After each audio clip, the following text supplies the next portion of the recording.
हनुमान ज्ञान गुण सागर, जय कपीस तिहु लोक उजागर।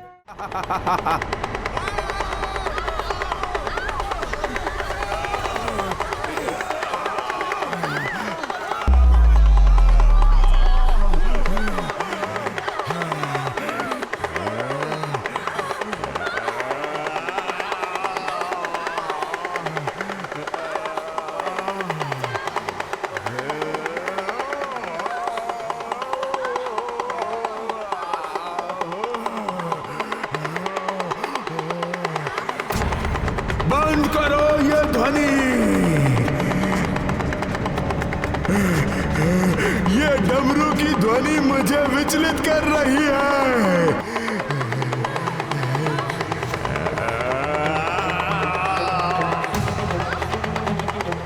बंद करो ये डमरू की ध्वनि बंद करो ये ध्वनि।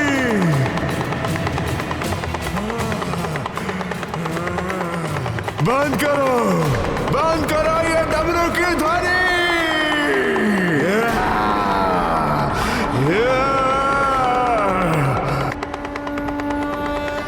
आश्चर्य है, डमरू की ध्वनि और इसका भागना। सब सही तो कहते हैं कि डमरू की ध्वनि बुरी शक्तियों के प्रभाव को समाप्त कर देती है।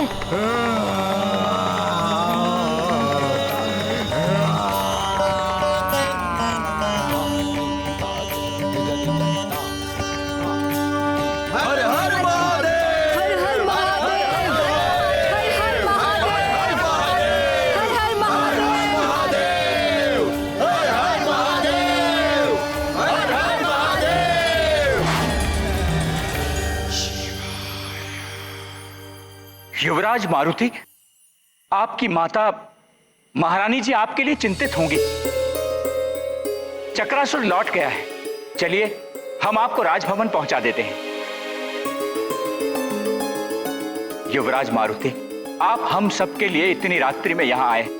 आपने धवल मुख के प्राण बचाए, स्वयं को संकट में डाला। आपने हमारे लिए कितना कुछ किया।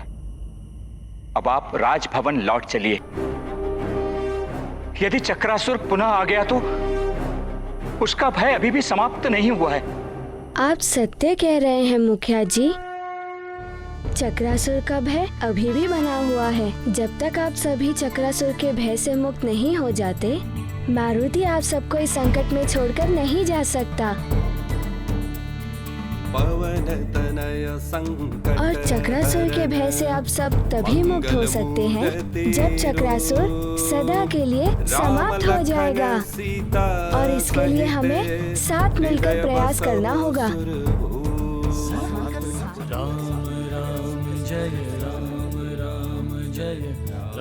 तो क्या चक्रासुर की मृत्यु संभव है? हाँ, वो भी तुम्हारे द्वारा। इसके द्वारा? इसके द्वारा? ये कैसे संभव है? ये कैसे हो सकता है?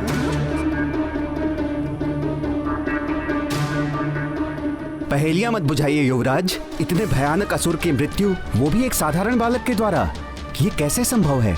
मात्र यही नहीं, आप भी उसे मार सकते हैं। आप भी और आप भी।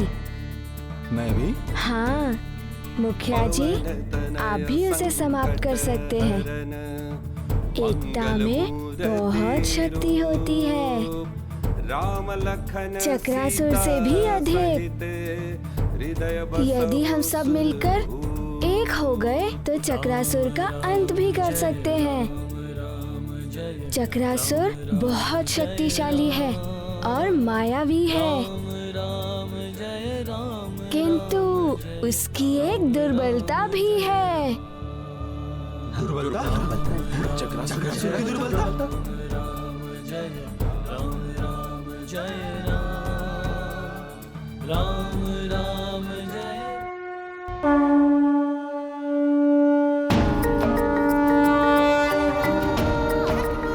आप सबने देखा था, इस एक डमरू के नाद से चक्रासुर कितना विचलित हो उठा था। ये डमरू की ध्वनि बंद करो ये ध्वनि।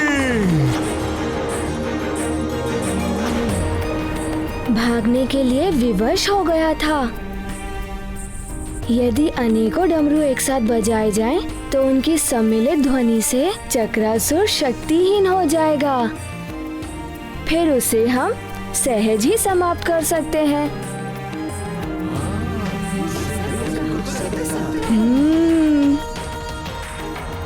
कब तक यूं ही भयभीत होकर जिएंगे? माँ ने कहा था कि भय दुर्बलता उत्पन्न करता है और भय पर जिसने विजय पाली, विजय उसी की होती है। युवराज, आप बहुत छोटे हैं, आप नहीं समझेंगे। बात भय की नहीं है, मात्र इतनी सी है कि अपने से बलशाली पर वार करना स्वयं को संकट में डालना है। संकट का सामना करने पर ही संकट दूर होते हैं मुखिया जी। यदि हम संकट से भागेंगे तो संकट हमारा पीछा कभी नहीं छोड़ेगा। हाथ पर हाथ रखने से कुछ नहीं मिलता है। सफल वही होता है जो प्रयास करता है। पिताश्री भी वही कहते हैं, जो स्वयं की सहायता करता है, भगवान भी उसी की सहायता करते हैं। मंत्र विभीषण माना, लंकेश्वर भय सब जग जाना।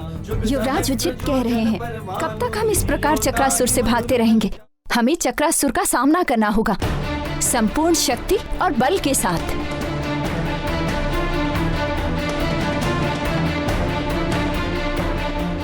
मैं युवराज के साथ हूँ। मैं भी युवराज के साथ हूँ। मैं भी युवराज के साथ हूँ। हम सब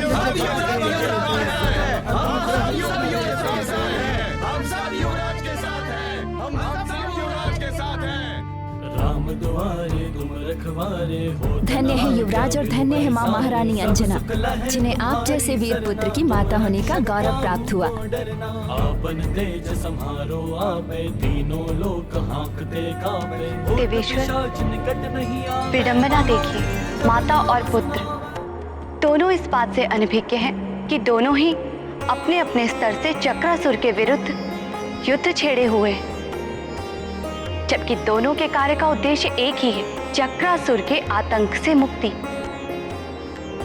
कैसी विचित्र क्रीड़ा है ये नियति की। देवी, सूर्य और दीपक में दोनों में अग्नि व्यापत है। दोनों का कार्य एक ही है, प्रकाशित करना। इसी प्रकार मारुति और अंजना वो भी एक ही कार्य कर रहे हैं। मारुति ने दिव्य शक्ति का प्रयोग किया और अंजना ने मंत्र शक्ति का प्रयोग किया। दोनों को यह भी ज्ञात है कि एकता में कितनी शक्ति होती है। किंतु स्वामी, उन सब निर्दोष मनुष्यों को इतना कष्ट क्यों? देवी, सबको जीवन में संघर्ष करना पड़ता है।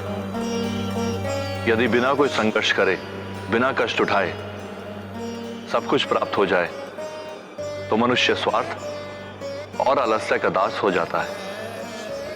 उसे जीवन के मूल्यों का ज्ञान ही नहीं हो पाता। मनुष्य सारा जीवन इसी संघर्ष में बिता देता है कि उसके जीवन में कोई संघर्ष ना हो। संघर्ष की महिमा ऐसी ही है। मारुति भी एकता की शक्ति से चक्रासुर के विरुद्ध संघर्ष करने के लिए सबको जोड़ रहे हैं। आप स्वयं देख लीजिए।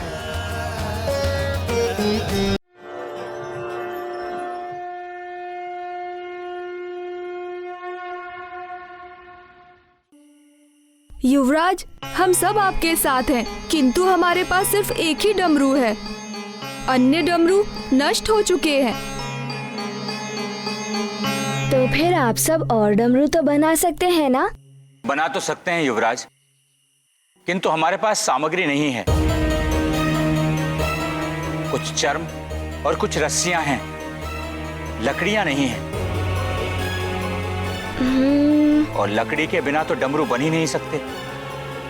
और युवराज, आसपास भी ऐसे कोई वृक्ष नहीं बचे हैं जिनसे हम डमरू बना सकें। चक्रासुर ने सब उजाड़ दिया। किंतु मैंने एक स्थान देखा है जो अब भी सुरक्षित है। गांव से आते हुए हमने जिस नदी को पार किया था, वहां के आसपास के वन सुरक्षित हैं। कदाचित चक्रासुर अब तक वहां नहीं पहुंचा होगा। हम वहां जाकर डमरू तैयार कर सकते हैं। अब विलंब कैसा? शुभस्य शीघ्रम। रुक जाइए।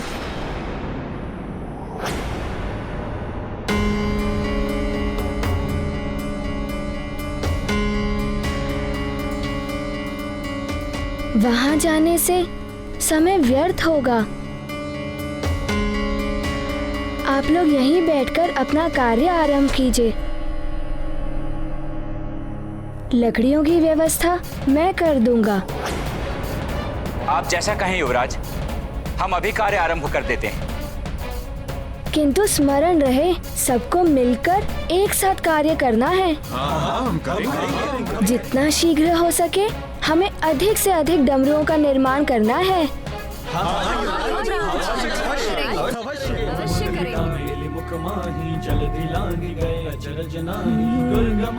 असंभव! चक्रासुर के चक्रवात में फंसने के बाद भी वो वानर बालक बाहर निकल गया। असंभव है ये। मुझे भी वहां से भागना पड़ गया। कहीं ऐसा तो नहीं कि वो मेरी दुर्बलता भाग गया हो, कि डमरू की नाद मुझे विचलित कर देती है। हाँ हाँ, ये भी हो सकता है। बहुत चतुर है वो वानर बालक एवं शक्तिशाली भी है वो। उसने तो वृक्षासुर को वृक्षासुर नहीं हूं मैं। एक वानर बालक से परास्त हो जाऊं। यदि वो मेरे सामने फिर से आ गया तो समाप्त कर दूंगा उसे। अच्छा, वो देव भी उसे मुझसे नहीं बचा पाएंगे, जिनकी शक्ति उसके पीछे कार्य कर रही है।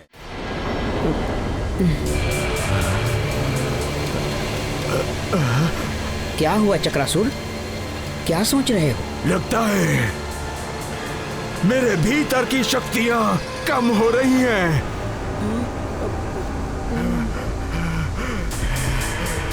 इन्हें बढ़ाने के लिए मुझे कुछ तो अपने भीतर समेटना ही होगा।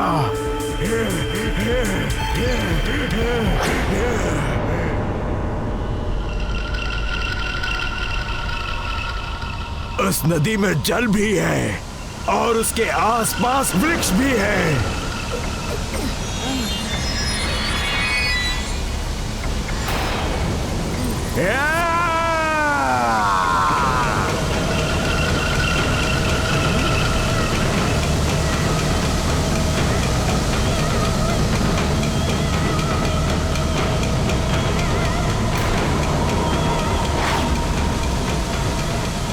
इतने भयानक चक्रासुर को भी चक्कर में डाल दिया इस छोटे से वानर बालक ने।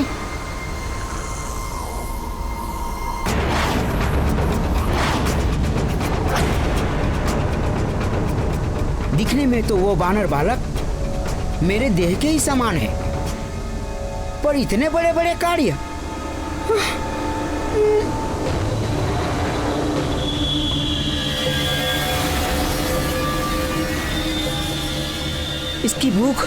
इसकी भूख तो शांति नहीं हो रही है। कहीं ये मुझे भी ना निगल ले।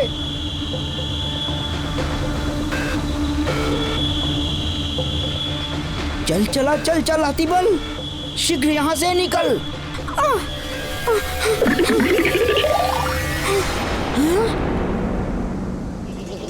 इस मायावी बालक के पीछे किस देवता का हाथ है?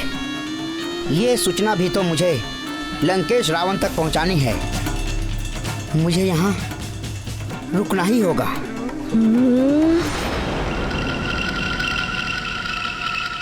ये तो इस नदी का सारा जल पी जाएगा।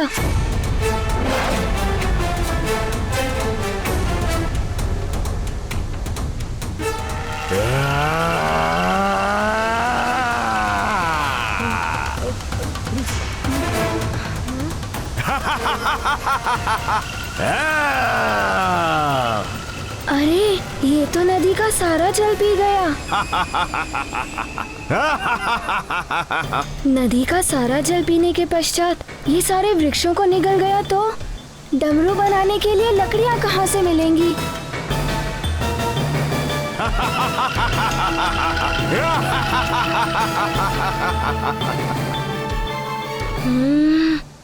क्या करूं?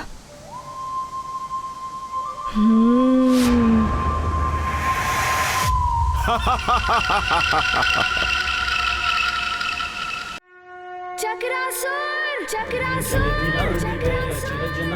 दुर्गम काज जगत के जेते, सुगम अनुग्रह तुम्हारे देते। तुम तो बड़े मायावी और भयानक असुर हो ना, फिर क्यों भाग निकले थे वहाँ से? तो फिर आ गया वानर बालक, किंतु इस बार तू चक्रासुर के चक्कर में जो फंसा तो बस चल बसा। तुम कुछ नहीं कर पाओगे। अरे ये तो चक्रासुर को भी ललकार रहा है। वानर बालक, वानर बालक।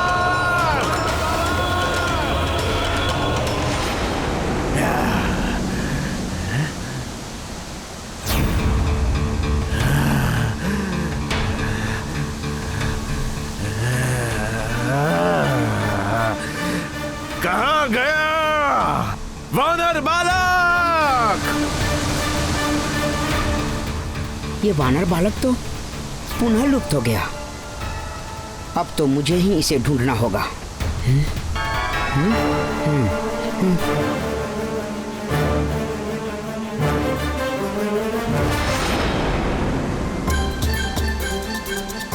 अब मैं जाकर लकड़ियाँ ले सकता हूँ।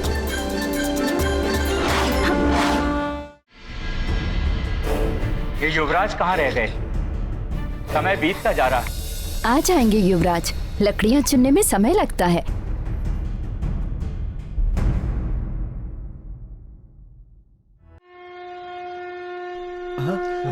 युवराज, युवराज, हमारे युवराज। ये रही लकड़ियाँ। पवन तनय संकट हरन, मंगल मूर्ति राम लखन सीता। ये लो और लकड़ियाँ लो, ये सब लकड़ियाँ लो। सच में ये लीजिए और लकड़ियाँ लीजिए, इन सब लकड़ियों के डमरू बनाइए। शीघ्र ही कार्य पर लग जाइए।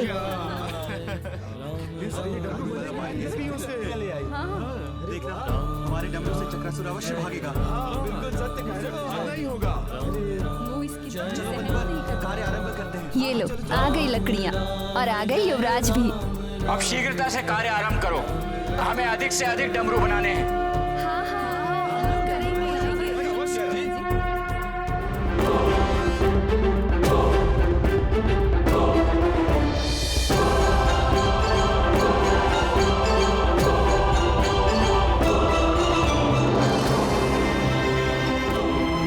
जल्दी जल्दी हाथ चलाओ, समय कम है हमारे पास।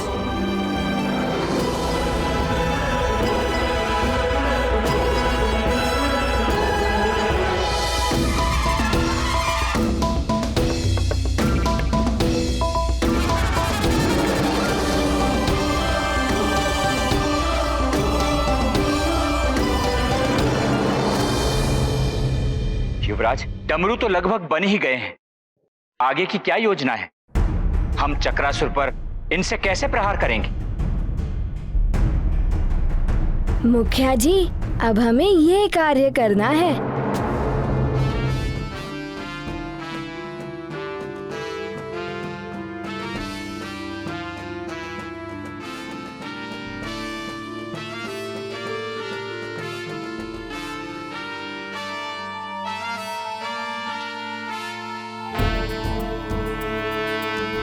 हनुमान ज्ञान गुण सागर, जय कपीस तिहु लोक उजागर, राम दूत अतुलित बल धामा, अंजनी पुत्र आप सब समझ गए ना? जी युवराज, हाँ समझ गए। अब हमें इस रक्षा कवच की कोई आवश्यकता नहीं है।